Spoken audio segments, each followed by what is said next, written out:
ఈ ట్రిక్ కోసం మీరు ముందుగా మీ మొబైల్ అనేది ఏదైనా ఒక వైఫైకి కనెక్ట్ చేసి ఉండాలి. దాని మీద లాంగ్ ప్రెస్ ఇచ్చినైతే మనకి నెక్స్ట్ స్క్రీన్ అనేది ఏ విధంగా ఉంటుంది. ఇక్కడ మీరు చూసినా నేను ఒక వైఫై కన్నా కనెక్ట్ చేయడం జరిగింది. మీకు రైట్ సైడ్లో లాక్ ఐకాన్ ఒకటి కనబడుతుంది. దాన్ని ట్యాప్ చేసినట్టయితే మనకు ఒక క్యూఆర్ కోడ్ అనేది మనకి స్క్రీన్ పైన షో అవుతుంది.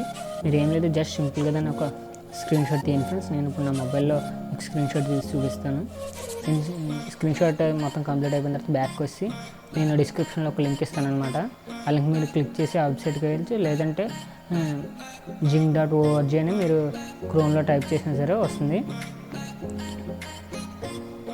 వెబ్సైట్లోకి ఓపెన్ అయిన వెంటనే మనకి ఈ విధంగా ఉంటుంది ఇంటర్ఫేస్. ఇక్కడ మీరు చూసారు కదా, చూజ్ ఏ ఫైల్ అని ఉంటుంది. ఇక్కడ మనం ఇప్పుడు ఏదైతే మనం స్క్రీన్ షాట్ తీసామో ఆ ఫైల్ మనం ఇక్కడ సబ్మిట్ చేయాల్సి ఉంటుంది.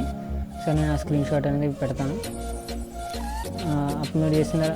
అప్లై చేసిన తర్వాత ఇక్కడ మనం సబ్మిట్ బటన్ అనే ఒక ఆప్షన్ ఉంటుంది. దానిపైన క్లిక్ చేసినట్టయితే మనకి చూడడానికి చూపిస్తుంది. ఆ పాస్వర్డ్ మనకి ఎక్కడ ఉంటుంది. కింద మనకి లాస్ట్లో చూసినట్టయితే రిజల్ట్ అని కనబడుతుంది, చూసారా ఫ్రెండ్స్. అక్కడ మనకి మనం వాడే డిజైన్, మనం ఏ కనెక్షన్ కనెక్ట్ అయినా అది ప్లస్ పాస్వర్డ్ అనేది కనబడుతుంది ఫ్రెండ్స్. ఇది ఫ్రెండ్స్, ఈ వీడియో మీకు నచ్చినట్టయితే లైక్ చేయండి.